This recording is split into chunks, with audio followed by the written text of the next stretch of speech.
nó to à trùng bội move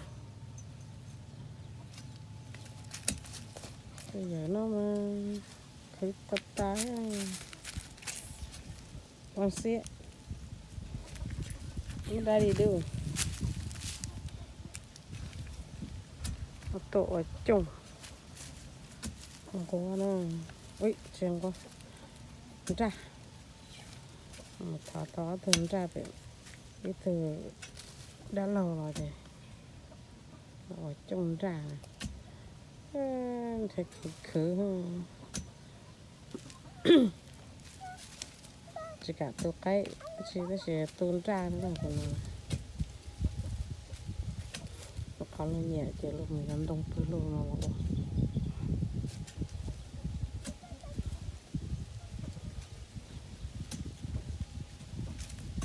bói mu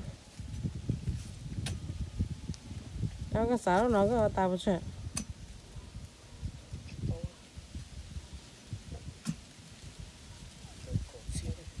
cậu xe lu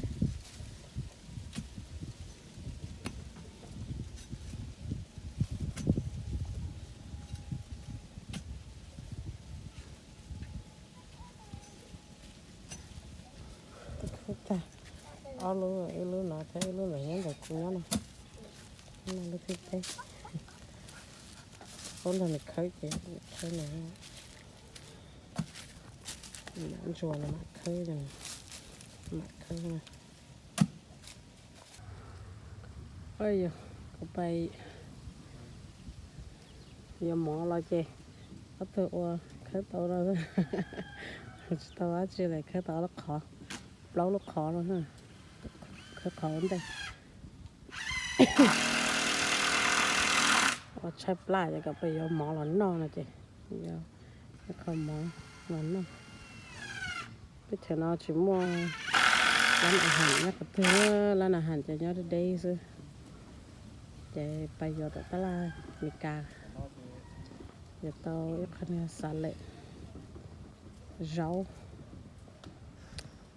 giờ tao cho nên là cái mỏ chạy chừng là một đầu mỏ về tụi brother nó sẽ thế này giờ tôi chấm cái nữa chấm cái này tụi tôi chấm cái chung ra tên là hiệu chung ra chơi trong cái nó gọi là mắc cái này là chuyện trò đây hello chuyện trò nó sẽ thêm nhiều bạn thêm trò cơ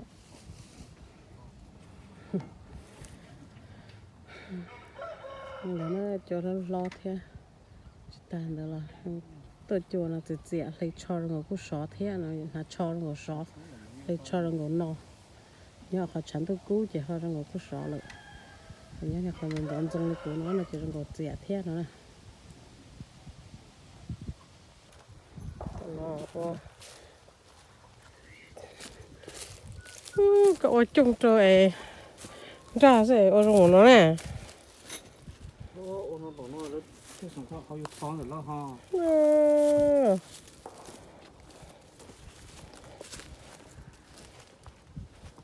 lâu nhân ra ha chỉ ta chip trâu bùa rồi nó ha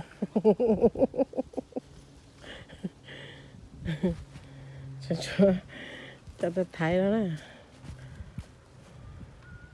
cho tôi nói cái sao bỏ sao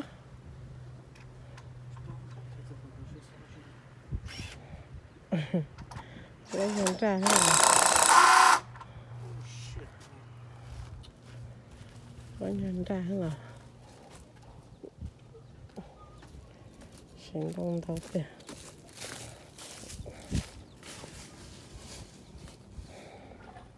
chả lo tủ ở tủ có lo sao nó to cả chắc khét kia đi cái chỗ ấy từ chúng nó ở từ là thế cái từ đầu nó ha cái xa đó là có ý đòn cái từ này có ý đòn là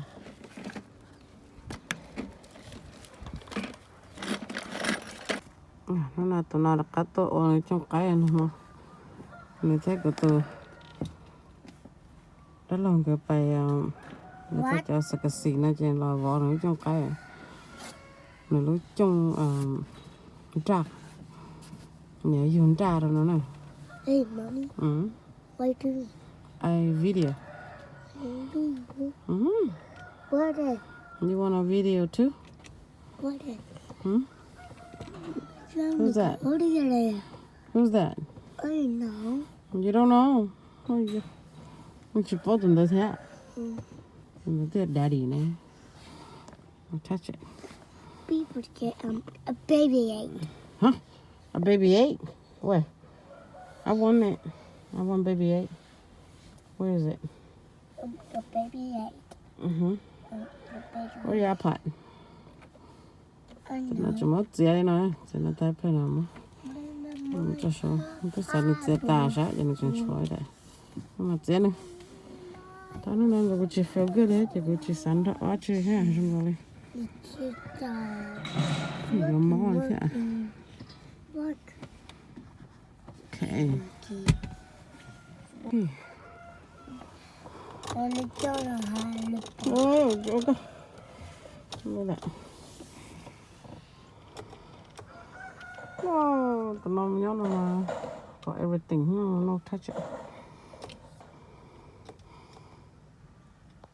Cái anh này tôi nhớ chơi chị. Có trứng nữa ha. Thôi dạ này. Đi đây. Sắp bao cháy mùa. Sáng gió to ha.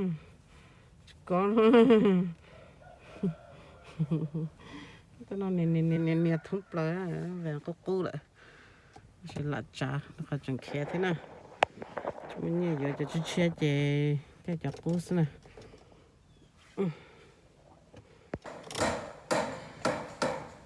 We're turning out here. Who's there? Daddy? Oh, what's your daddy? Oh, Daddy? Oh, okay. What Daddy doing? I can put it away. You're far away. Daddy em chơi bắt tá chỉ nó mình chưa?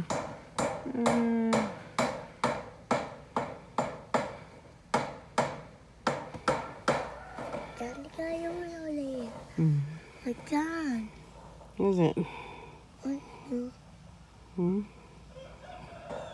You go out to the pool now. I got a ball. Tụi nó này quá lớn thì chạy nó trâu ra rồi nè. I'm not going to Chừng cái chạy này thì cha xí nhà tận tàu rồi đó nè rồi nó.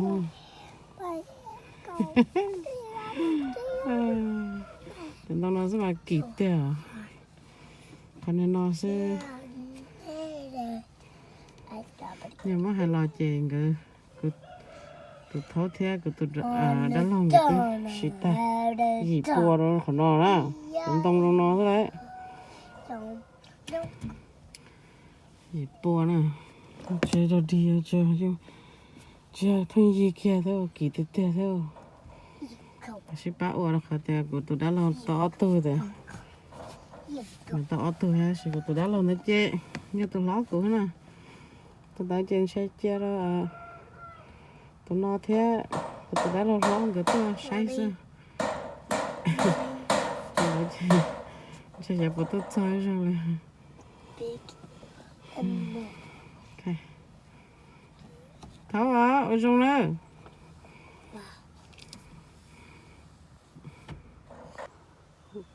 mình chơi nào nè mình sẽ chơi đại xem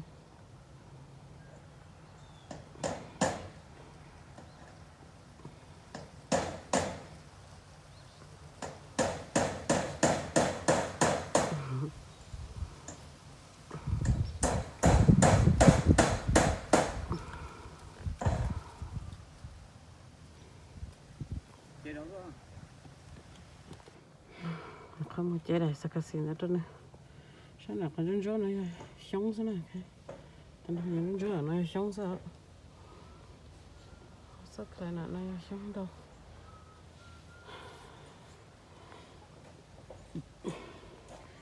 vậy phá lôi rồi nè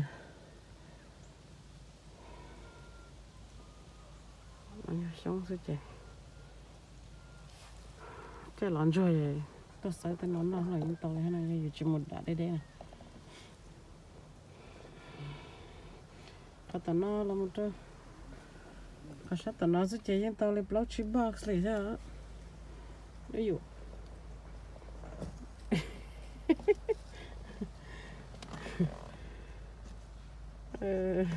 linh chứ nó ôn nữa nó dễ mình chỉ cho lấy thịt thế nó đây nó sai mình chỉ là mà hay dùng nữa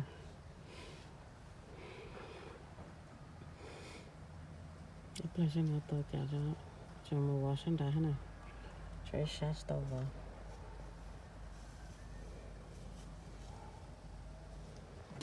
anh này là thứ sao tao có cho ít tuổi lắm có cho nên thấy cái hay nè tại cái đó này company nè lấy cái cho cái số tiền đó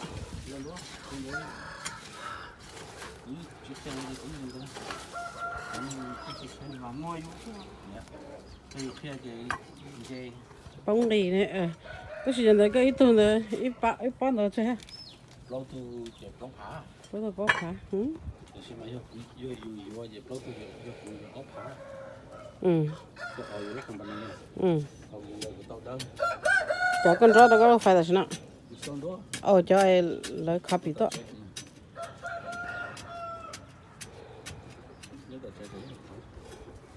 hay chọn rau cái phải nhà cho rượu cho nó phải đó ít cho racing chứ cái khơi này mất tuần đông cho nó đâu nó lắm họ chỉ cho bao giờ dạ giờ này tiêu ôi rong tiêu tụi nó dùng sát chạy nhỏ thì chị dùng sát chạy nhỏ tìm ra té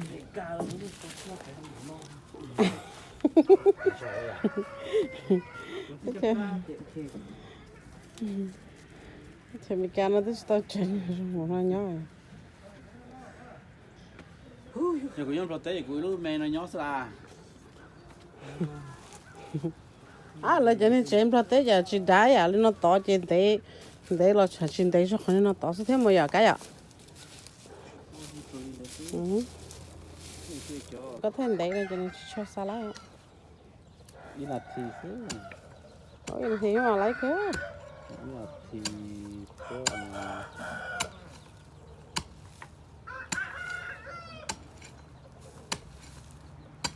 nào mà ở trong cây rong tiêu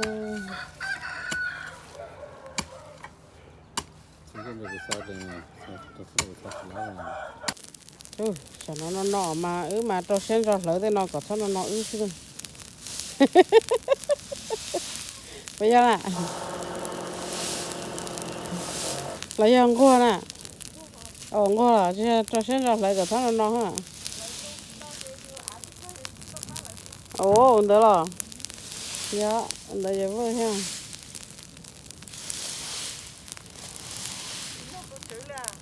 chứ nó lại nó chuyển đâu vậy tao hết lửa nó còn gỗ này to cái chân cho bao phải nói ha cái plei giờ lại cho trên đâu để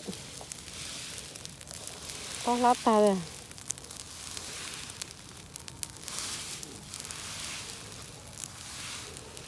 bé bơi nó chỉ biết sọt kìa sữa này bó chân đông có có chúng bó chân đông lợi cái hả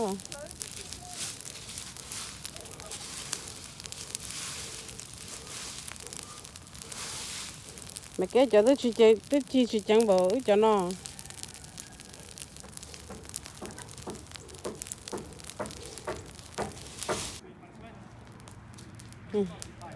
tụi nó lo này khử nữa là hiếu rồi chụp bỏ cái lối nhà hồng ấy là nè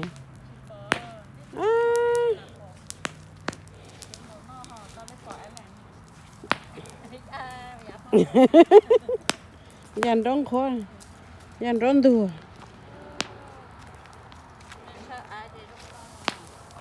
dạ chả gì đâu nó thế thế nó dạ rồi gọi lại có khỏi câu lại cú chỉ giống như vậy chọn đá đi thế này bây giờ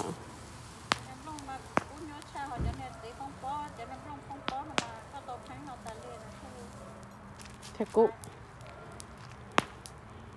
cho nên mà rong cho là mù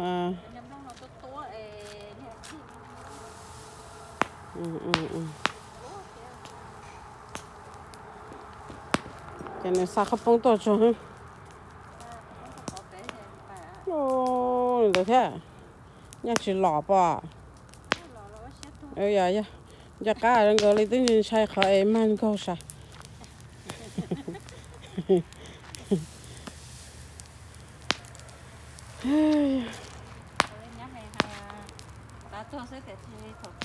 有多点铁车，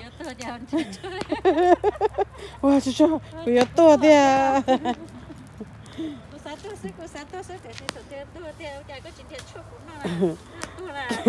这个今天吃过那套那天来，我去把这个多点条，giờ nào mà vậy, cũng nhiều tiền vậy, giờ nào long khí nè, mua làm lợn tơ, lúa cái tơ, ly thì nó chỉ chia to.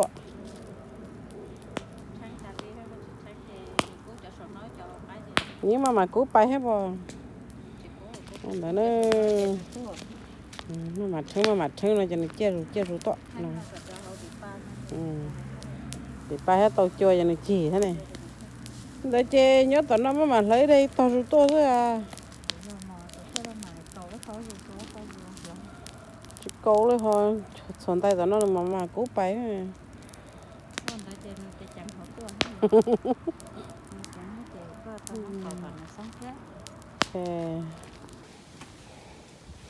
Còn thế nào nó mua sọ lâu vá nó đó sợ sát cái gì đấy chỉ cho vá sát sợ chạy nó bay nó tiền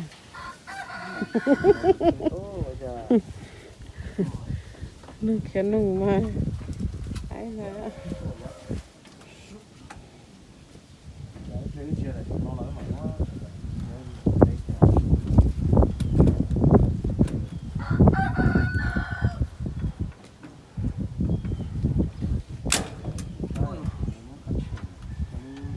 anh nè chú to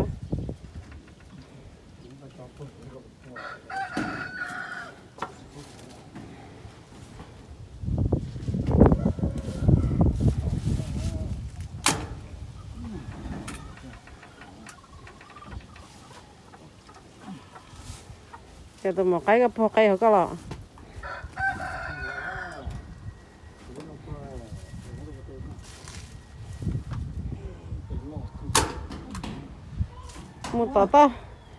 một tata khi nhé mong gà là cho bắt tới câu là sao một tata khi nhé mong gà là cho bắt tới mẹ cho bắt tới mẹ chờ nhá gà là nè theo cho là cây hết mồm cây hết mồm các bà lúc này nó đuôi nhau phải nè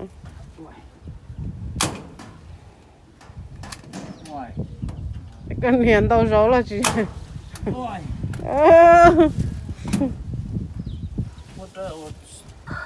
cho tỉa thế này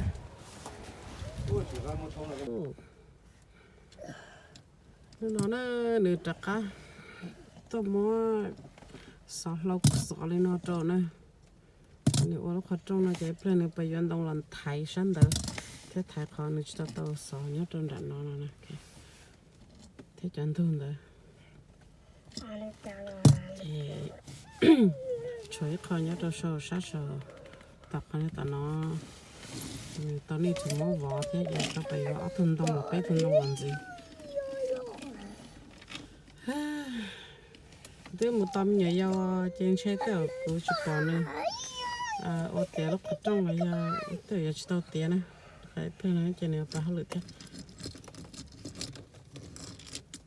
nổi trắng chứ không bị cà chè ô trong cái chè ô lên nó này tao nói với lứa lúc tụi nó giờ cái tụi chỉ lâu thế cái tụi nông cái ô nè ô nhớ tao tập khát tụi nó nè cái ô chị lúc tụi nó mà lúc dân chúng tụi mà giờ bôi lúc dân tụi nó mà giờ cái giờ lúc couple đó nó bao giờ couple đó lo ấy cái chuyện này bây giờ trâu chế này ạ trâu đi từ lúc tụi nó mà từ trâu đi bao chế để đó nè cho nên giờ là chuyện cái giờ là alu bây giờ alu à giờ cái alu là shit rồi này ạ cái theo tao chỉ trong cây nó rồi gọi lên cái bông rồi gọi lên nhau là bait chết rồi nó theo Mommy, wait a cái nhà cái mà nhà theo cho chị nhẹ là chỉ có nhà ta đi rồi cho nên nhà cái mà ơi sao đi luôn chỉ có hai đi nhà thằng bố cha lấy mua cả tiền rồi cho trong cây nữa nè tháo nó chỉ họ chia tới yêu cái đó nữa yêu ra nó nè một tháo to nên nhọn ra về ít thôi đã lâu rồi thế chị nữa theo là cho làm ôn ra yêu ra nó này thế là nhớ tới chỗ nào mà ra kỹ hả nè mua sai lọ lại mà rồi là mua ít tuần ra rồi là giờ ốp cái bùa thế nó bố cho anh không thấy chị cái từ để lâu cho USA này to chị ít từ đó lần đầu hôm mót tàu ít từ lòng ra đâu thì ở từ bỏ rồi cho USA ra cả một trò tiền ra một trò này từ chỉ nè chị từ chỉ bỏ chị người thế nhỉ nhẽ chị người thế ô tơ tháo tao ô tơ là thế nào chị thế này lọ luôn nào rồi này non tháo ok chị sẽ để tôi bỏ lấy ô tô đỡ lên được xe là có nhiều nó ô tô plo sẽ chị xe bự số lố ô tô plo chị xe chỉ tôi chịu tao nó là chị cơ cái nhà của tôi tu số này